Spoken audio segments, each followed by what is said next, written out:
Yes, 2023 June 23 ഈ total story ആരംഭിക്കുന്നത്. LGD എന്ന് പറഞ്ഞ വാക്ക് ഒരുപാട് ആൾക്കാർ കേട്ടിട്ടുണ്ടാവെങ്കിൽ കൂടി ഇത് ആക്ച്വലി ലോകത്തിന്റെ ശ്രദ്ധയിൽപ്പെടുത്തിയത് നമ്മളെ പ്രധാനമന്ത്രിയായിട്ടുള്ള നരേന്ദ്രമോദിജി ഈ ഒരു ഗ്രീൻ ഡയമണ്ട് നമ്മുടെ അമേരിക്കയിലെ പ്രഥമ വനിതയായ ജിൽ ബൈഡന് കൊടുത്ത സമയത്താണ്. അന്ന് മുതൽ അത് ആക്ച്വലി അദ്ദേഹം പറഞ്ഞു വരുന്നത് it's an eco friendly alternative for diamond എന്നുള്ള ഒരു പ്രൊമോഷന്റെ ഭാഗമായിട്ട്. കാരണം അദ്ദേഹത്തിന്റെ ജന്മനാട് ആയിട്ടുള്ള ഗുജറാത്തിലെ സൂറത്തിലാണ് ഏറ്റവും വലിയ ഇൻഡസ്ട്രി ഇതിന് മുകളിൽ വർക്ക് ചെയ്തുകൊണ്ടിരുന്നത്. LGD എന്നാണ് പറയുന്നത്. ഇപ്പം ലാബ് ഗ്രോൺ ഡയമണ്ട് എന്ന reason it's a man made diamond. നിങ്ങൾക്കറിയാം, സാധാരണഗതിയിൽ ഒരു ഡയമണ്ട് ഒരു കാർബൺ മെറ്റീരിയൽ, കാർബൺ എർത്തിന്റെ മാൻഡിൽ, അതായത് അണ്ടർഗ്രൗണ്ടിൽ ഒരുപാട് പ്രഷറിലും അതേപോലെ കെമിക്കൽ റിയാക്ഷനിലൊക്കെ ആയി മാറിയിട്ടാണ് ഡയമണ്ട് ആയിട്ട് മാറുന്നത്. It's one of the strongest material in the world. ഇപ്പോൾ ഇതിൻ്റെ ഒരു ഓൾട്ടർനേറ്റീവ് ഈ സെയിം പ്രോസസ്സ് മാൻമെയ്ഡ് സിറ്റുവേഷനിൽ ഉണ്ടാക്കി കൺട്രോൾഡ് എൻവയൺമെൻറ്റിൽ ഉണ്ടാക്കിയിട്ട് ഒരു ഡയമണ്ടിൻ്റെ സീഡ് വെച്ച് ഡയമണ്ട് ക്രിയേറ്റ് ചെയ്യുന്ന ഹോൾ പ്രോസസ്സിന് പറയുന്ന പേരാണ് LGD എന്ന് പറയുന്നത്.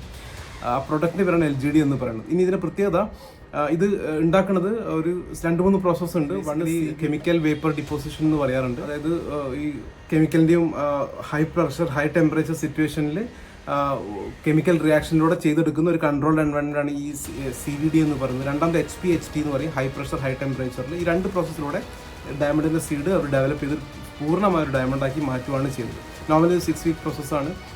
റീസെൻ്റ്ലി ഒരു കോൺട്രവേഴ്ഷ്യൽ ഒരു പോസ്റ്റ് ഉണ്ടായിരുന്നു. Korea is creating a system where they can create this LGD in a day. Okay, അത് വലിയ മാറ്റങ്ങൾ വന്നുകൊണ്ടിരിക്കുന്നു. വെൽക്കം. എല്ലാ മാറ്റങ്ങളും നല്ലതിനുള്ളതാണല്ലോ. But coming to the industry part of it, ഈ ലാബ് ഗ്രോൺ ഡയമണ്ടും ആക്ച്വൽ ഡയമണ്ടും if you actually look at it would look the very same, identical. Even a certified gemologist wouldn't be able to identify or differentiate this എന്നാണ് പറയുന്നത്. അത്രയും identical ആയിരിക്കും. And it also has value. For example, actual ഡയമണ്ടിന് ഉള്ളതിൻ്റെ ഒരു 20% value ഇപ്പം LGDക്കുള്ളൂ, കാരണം അതിൻ്റെ സപ്ലൈ കൂടുതലായതുകൊണ്ട്. But the process, if you look 2 diamonds, it would look very very identical. അതുമാത്രമല്ല, ഇതിൻ്റെ വാല്യൂ വരുന്നത് നോർമൽ ഡയമണ്ടിൻ്റെ 4 C's പ്രകാരമാണ്. അപ്പോൾ ഒരു ഡയമണ്ടിൻ്റെ വില നിശ്ചയിക്കുന്ന 4 കാര്യങ്ങളാണ്, 4 C's ആണ്. First is cut, then the other is colour, clarity and the fourth is basically carrot. ഇതുപോലെ തന്നെ LGDസിനും ഇത് പ്രകാരം തന്നെ വാല്യൂ കിട്ടുമെന്നുള്ളതാണ് ഇതിൻ്റെ ഏറ്റവും വലിയ ഇമ്പോർട്ടൻറ്റ്. ആൻഡ് IGI, അതായത് international gemology institute of Indian government അണ്ടറിൽ വരുന്ന ഓർഗനൈസേഷനാണ് ഇതിനെ സർട്ടിഫൈ ചെയ്യുന്നത്. നോർമലി ഇത് ഇഷ്യൂ ചെയ്യുന്ന എല്ലാ ജ്വല്ലേഴ്സും ഇതിൻ്റെ ഒരു സർട്ടിഫിക്കറ്റ് കൂടി അതിൻ്റെ കൂടെ ഇഷ്യൂ ചെയ്യാറുണ്ട്, which shows the genuinity of it. Okay, ഇതിൻ്റെ ഒരു ലോ ഗ്രേഡ് കാര്യങ്ങൾ അവൈലബിൾ ആണ്. CA2 എന്നൊക്കെ പറഞ്ഞിട്ട്, CA2 is actually higher quality. അതെല്ലാത്തെയും ലോവർ ഗ്രേഡ് സിന്തറ്റിക് ആയിട്ടുള്ള ഡയമണ്ട്സ് ഒക്കെ മാർക്കറ്റിൽ അവൈലബിൾ ആണ്, which is actually very very low cost. അപ്പോൾ അതും ഇതുമായിട്ട് മാറിപ്പോകാതിരിക്കാൻ വേണ്ടിയിട്ട് there is a certificate which shows it genuinity. Now, why is it having so much traction in the market? Traction reason ഇതാണ്.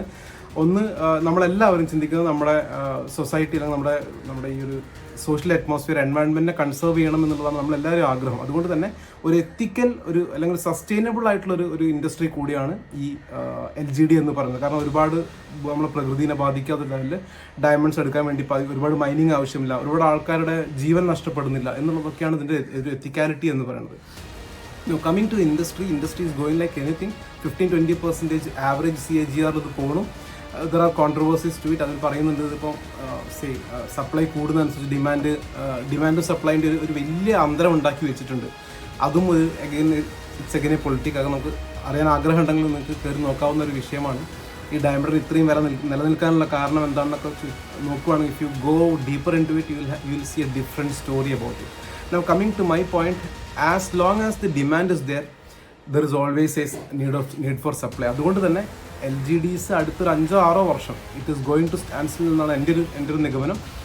And you know, being a husband or being a lover or a boyfriend, how critical diamond is in your life.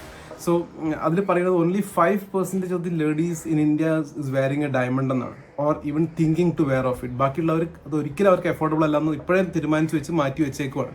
Okay, that is the kind of scope that we have. Now, coming to the brand, business opportunity വരുന്നതിന് മുൻപ്, if you really want to do a great research on this, I really suggest you to go to DBER's website, DEBER എന്ന് പറഞ്ഞിട്ട് they are the biggest consortium of diamonds. അതേപോലെ IGI, GIA, NDC എന്ന് പറഞ്ഞ bodies ഉണ്ട്. If you go there, you can research more on this. Research ആണ് നോക്കുന്നതെങ്കിൽ. If you're looking into business aspect, ഇതിൽ you can also start an LGD jewellery brand start ചെയ്യാൻ വേണ്ടി possible ആണ്. ഒറ്റ കാര്യമേ ഒരു 3-4 parameters I would say if you want to really if you seriously looking to start this. 4 parameters നിങ്ങൾ നോക്കുന്നത്. ഒന്ന്, what brand you are taking. Always go for a non brand. കാരണം ഇത് എസ്പെഷ്യലി ഇതൊരു ലാബ് ഗ്രോൺ ഡയമണ്ടിന് ഓൾട്ടർനേറ്റീവ് ആയതുകൊണ്ട് ഇതിന് ഇനി കൂടുതൽ വാല്യൂ കുറയാൻ സമ്മതിക്കാത്ത ലെവലിൽ അതിനെ ബ്രാൻഡ് പൊസിഷൻ ചെയ്തൊരു ബ്രാൻഡ് ആയിരിക്കണം ഇത് ചെയ്തെന്നുള്ളത് ഇമ്പോർട്ടൻ്റ് ആണ്. 2, they must be a successful unit. അവർക്ക് സക്സസ്ഫുൾ യൂണിറ്റ് ഉണ്ടായിരിക്കണം. They must be at least running this for 3-4 years at least. അതേപോലെ they must be giving a certificate for the jewellery which is being sold. കാരണം ഒരു കസ്റ്റമറുടെ കേസിൽ അവർ diamond വാങ്ങാൻ വരുമ്പോൾ അവർ ഓൾട്ടർനേറ്റീവായിട്ട് LGD കാണാൻ സാധ്യതയുണ്ട്. പക്ഷെ അവിടെയും ഇതിൻ്റെ എത്രത്തോളം ജെനുവിൻ ആണെന്ന് അറിയാം എന്നുള്ളത് ഇമ്പോർട്ടൻ്റ് ആണ്. അതുകൊണ്ട് തന്നെ IGI സർട്ടിഫിക്കേഷൻ മാൻഡേറ്ററി ആണ്. അത് കൊടുക്കുന്ന ഒരു പ്ലെയർ ആയിട്ട് തന്നെ നിർബന്ധമായിട്ട് ചെയ്യേണ്ടത്. 4ാമത്തെ point is basically buy back. ഡയമണ്ടിൻ്റെ വാല്യൂ നിശ്ചയിക്കുന്നത് അതിൻ്റെ അവരെത്ര പ്രൈസിന് തിരിച്ചെടുക്കാൻ തയ്യാറാണ് എന്നുള്ളത്. നോർമലി ഇപ്പോഴത്തെ ബ്രാൻഡ്സ് എല്ലാം ഒരു 20% കുറച്ച് അത് തിരിച്ചു വാങ്ങുന്നുണ്ട് എന്നുള്ളത് വാങ്ങുന്ന കസ്റ്റമറിൻ്റെ കേസിൽ it's an ease of mind, peace of mind. അതുകൊണ്ട് തന്നെ അങ്ങനത്തെ ബ്രാൻഡുകൾ എടുക്കേണ്ടത്. If you are interested in this domain, I'll be happy to support. There are few brands in India who are known for this, from Gujarat, from North India, who knows the business. അതേപോലെ ഇത് കൃത്യമായിട്ട് position ചെയ്യാനും lead എടുക്കാനും ഒക്കെ support ചെയ്യാൻ പറ്റുന്ന ആൾക്കാർ available ആണ്. So if you need more information on this, I'm here, Deepak Padiyat, your franchise expert.